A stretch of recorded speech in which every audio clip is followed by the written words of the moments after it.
Olá, meus amigos, muito boa noite a todos. Aqui quem fala é Renan Araújo, professor de Direito Penal, Direito Processual Penal, aqui do Estratégia Concursos. Prazer imenso estar aqui mais uma vez com todos vocês.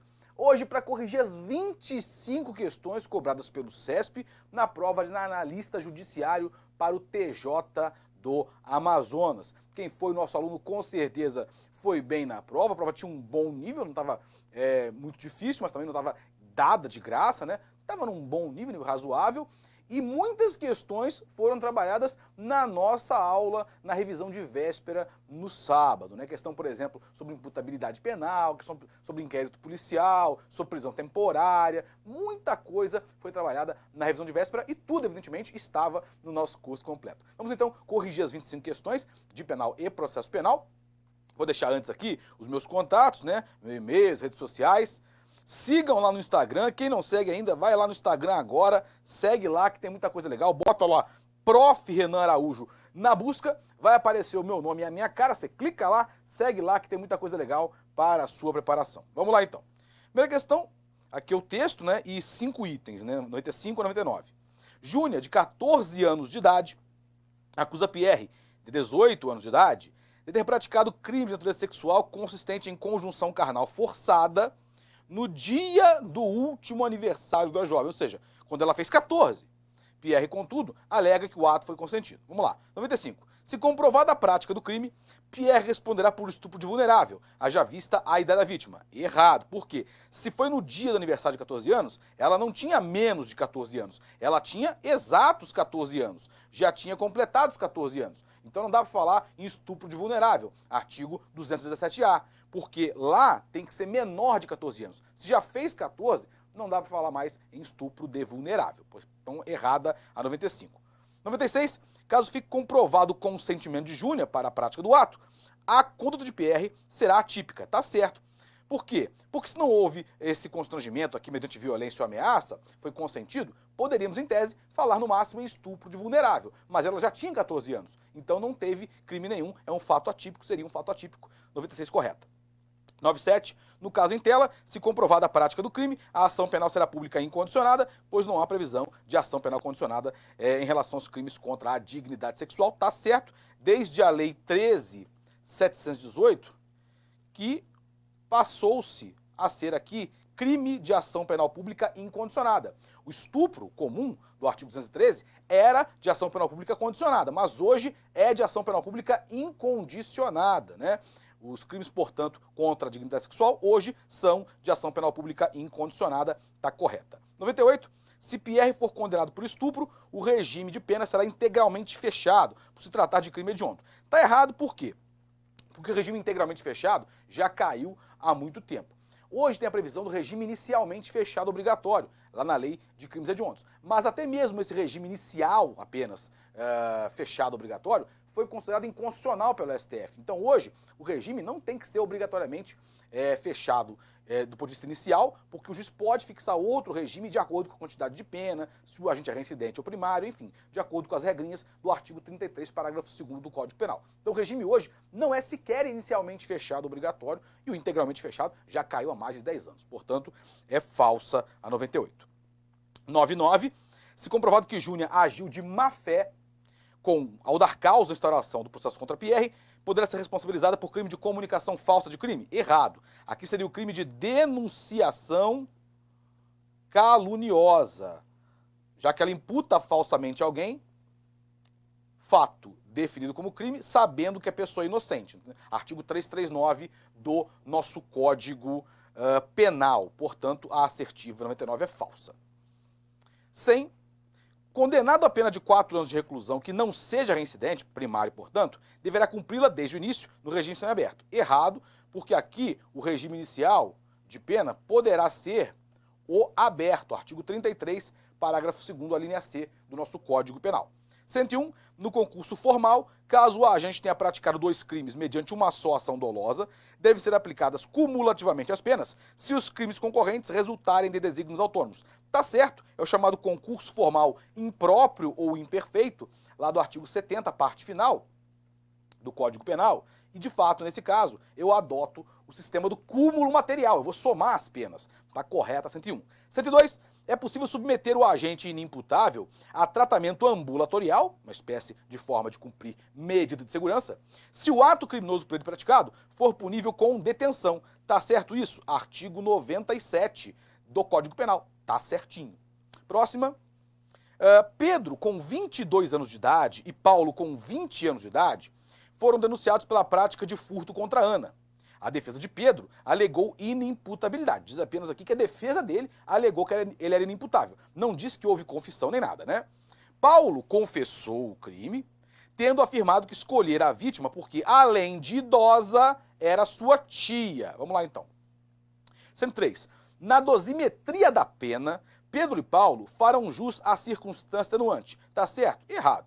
Por quê? O Paulo tinha menos de 21 anos de idade, né? Ele tinha mais de 18 menos de 21, menoridade relativa, portanto, artigo 653, a linha D, e também confessou a prática do crime, ou seja, nesse caso aqui do Paulo, nós temos duas atenuantes, confissão espontânea e menoridade relativa. Paulo, então, tem direito atenuante. Mas o Pedro, ele tinha 22 anos, não era menor de 21 anos, também não diz a questão que ele confessou espontaneamente o crime, logo, a princípio, aqui não vejo nenhuma outra atenuante.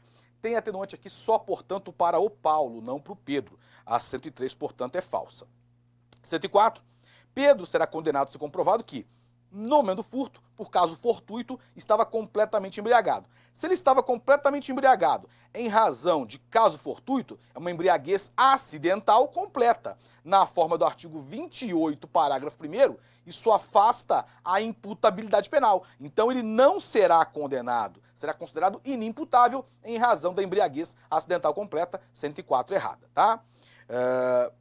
105. Se, em virtude de perturbação de saúde mental, Pedro não for inteiramente capaz, eu sempre falo com vocês isso, tá? Quando a banca diz não ser inteiramente capaz, está falando do parcialmente capaz, daquele que tem alguma capacidade, mas não tem 100% da capacidade. Resolvemos questões sobre isso, né? Questão do CESP, inclusive, sobre isso, com a mesma dicção na revisão de véspera, né? Se ele não era totalmente capaz de entender o caráter ilícito do fato ou determinasse de acordo com esse entendimento, a pena imposta a ele poderá ser reduzida. Tá certo, é a previsão do semi-imputável, artigo 26, parágrafo único do Código Penal. Aqui não é o inimputável, porque ele não é inteiramente incapaz, ele é parcialmente capaz. Ele não é 100% capaz, mas tem alguma capacidade. Então é condenação com redução de pena de 1 a 2 terços, tá certo. 106. Uma vez que a vítima é tia de Paulo, a ação penal pública será condicionada à representação. Errado por quê? Porque aqui, para ser aplicado o artigo 182, inciso 3º, que fala que a ação penal vai ser pública condicionada se for tio ou sobrinho, tem que ser tio ou sobrinho, a vítima, né? Com quem o agente coabita. Então ele teria que praticar o crime contra a Ana ser sua tia e ele morar com ela. E nesse caso aqui, mesmo que ele morasse com a Ana, também não seria aplicável o artigo 182, inciso 3º, por força do artigo 183, inciso 3º, que fala que os artigos 181 e 182 não se aplicam se a vítima é pessoa idosa. Então aqui não vai ter essa aplicação do artigo 182, inciso 3º, vai ser crime de ação penal pública incondicionada. Portanto, a 106 é falsa. 107. Em relação a Paulo, o prazo prescricional será reduzido pela metade. Tá certo, é a previsão do artigo 115 do Código Penal, redução de pena pela metade, porque ele era menor de 21 anos à época do fato. Mais um caso, Lúcio é investigado pela prática do latrocínio. Durante a investigação, apurou-se a participação de Carlos no crime, tendo sido decretada de ofício a temporária. Falamos sobre isso, temporária não cabe ex ofício, não pode ser decretada pelo juiz sem provocação. Vamos lá. 108. Se constatado que a participação de Carlos no crime foi de menor importância, será cabível a proposta de suspensão condicional do processo em favor dele. Cabe, pessoal? Claro que não. O sursi processual, lá do artigo 89 da Lei dos Juizados, só é cabível se a pena mínima da infração não ultrapassar 1 ano de privação da liberdade. O latrocínio tem pena de reclusão de 20 a 30 anos e multa, artigo 157, parágrafo 3º, inciso 2 do nosso Código Penal. Então, ainda que a pena mínima de 20 anos seja reduzida no patamar máximo, que é 1/3 pela participação de menor importância, a redução é de 1/6 a 1/3, né? Artigo 29, parágrafo 1º, ainda assim a pena ficará muito acima, a pena mínima, muito acima de 1 ano. Então não vai caber a suspensão condicional do processo. 108 é falsa, claro. 109. Carlos poderá impetrar HC em seu próprio benefício, ainda que não seja advogado, tá certo? Qualquer pessoa poderá impetrar habeas corpus em seu favor ou de outrem, mesmo que não seja advogado, artigo 654 do CPP. 110. Recebida a denúncia, não será mais cabível prisão temporária para Lúcio e Carlos, tá certo, pois a temporária só cabe durante a fase de investigação, não cabe na fase do processo. É o que se extrai do artigo 1º, incisos 1 e 2 da Lei 7960 de 89. Então tá certinha, não cabe temporária durante o curso do processo. 111. Como o Lúcio está solto, o inquérito policial não terá prazo para conclusão? Pelo amor de Deus, né? Claro que vai ter, a gente fala disso o tempo todo, né? Vai ter sim. É prazo de 30 dias nesse caso. Artigo 10 do Código de Processo Penal, estando indiciado solto. Mais uma, 112. É ilegal a prisão temporária de Carlos, porque, apesar de o crime de latrocínio admiti-la, não poderia ter sido decretada ex officio, de ofício, pelo juiz. Tá certo. O juiz não pode decretar a prisão temporária ex officio, artigo 2º da Lei 7960 de 89. Só pode decretar temporária o juiz se houver requerimento do Ministério Público ou representação da autoridade policial. E nesse último caso, deverá ouvir previamente o Ministério Público. Artigo 2º e seu parágrafo 1º da Lei 7960 de 89. Então é falsa a 112. Vamos para a próxima. 113. Aqui não tem caso, né? Não tem caso concreto. A intimação de defensor nomeado pelo juiz, aqui é o defensor nomeado, aquele indicado pelo juiz para a defesa do réu, porque ele não se defendeu. Deve ser feita pessoalmente, tá certo, é a previsão contida no artigo 370, parágrafo 4º do CPP, que vai dizer que a intimação do MP e do defensor nomeado, não do constituído, será feita pessoalmente, tá certo. 114, no processo penal, falamos disso também na revisão de véspera, no processo penal, os prazos são contados em regra da data da cientificação, da intimação, e não da juntada aos autos do mandado. Tá certo, súmula 710 do Supremo Tribunal Federal. Tá correto, então, a 114. 115, em observância aos princípios do contraditório e da ampla defesa, a citação nula não se convalida se o réu comparecer espontaneamente em juízo antes do ato se consumar. Errado, se convalida sim, artigo 570 do Código de Processo Penal. Então, evidentemente, que está errada, se convalida sim, artigo 570 do CPP. 116. Não havendo autorização do juízo competente, a interceptação de comunicação telefônica será prova ilícita, tá certo, porque tem que ter autorização, é uma diligência sujeita à cláusula de reserva de jurisdição, artigo 3º da Lei 9296 de 96, tá? Então é verdadeira a 116. 117. Realizada a citação por hora certa, se o réu cientificado não comparecer em juízo, deverão ser suspensos o processo e o curso do prazo prescricional. Pessoal, cuidado, tá? Aqui eu não aplico o artigo 366 do CPP, porque aqui não é citação por edital. O 366 só se dá no caso da citação por edital.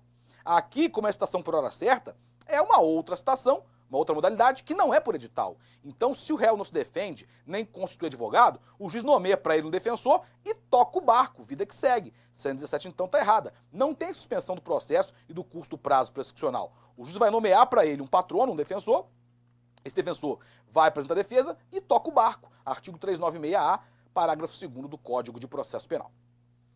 3 últimas agora. Hugo é investigado pela prática de lesão corporal seguida de morte contra Márcia, crime esse cometido em Manaus. A autoridade policial realizou interceptação telefônica e tomou conhecimento de que Hugo havia confessado ser o autor do crime ao irmão da vítima, Miguel. Nesse caso, 118, Miguel, que é irmão da vítima, poderá habilitar-se como assistente de acusação enquanto não transitar em julgado a sentença penal. Tá certo? Tá.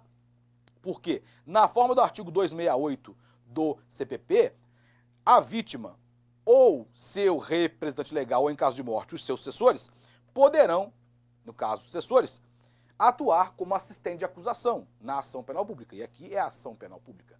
E o irmão é um dos sucessores legitimados para atuar como assistente de acusação. Artigo 31 do Código de Processo Penal, combinado com o artigo 268. Quem são os sucessores legitimados?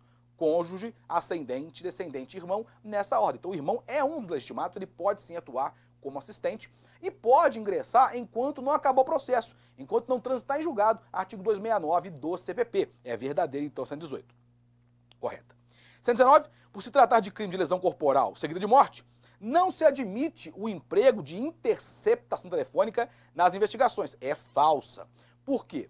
Eu preciso ter um crime apenado com reclusão, né?